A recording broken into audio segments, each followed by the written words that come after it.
কামড় দেয় আর জোরে করে বাড়ি দেয়। যখন বাড়ি দেয় আল্লাহকে মশা থাম। সুবহানাল্লাহ কইলেন না? আরো জোরে বলেন না আল্লাহু আকবার। পাওয়ার কার? ক্ষমতা কার? কৌশল কার? ওরা সাধারণ দুনিয়ার ভিতরে সাধারণ সময়ের জন্য একটু তাল বাহানা করে নেয় আল্লাহকে।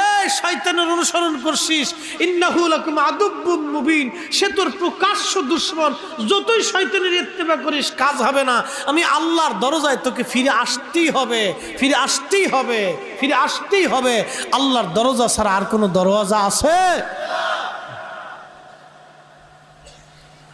ও নবীর উম্মত, 400 বছর ধরে নমরুদের মশায় কামড়ায়, মাথার মধ্যে কামড় দেয়, জোরে করে বাড়ি মারে, আবার কামড় বন্ধ, আবার কামড় দেয়, আবার বাড়ি মারে। এরপরে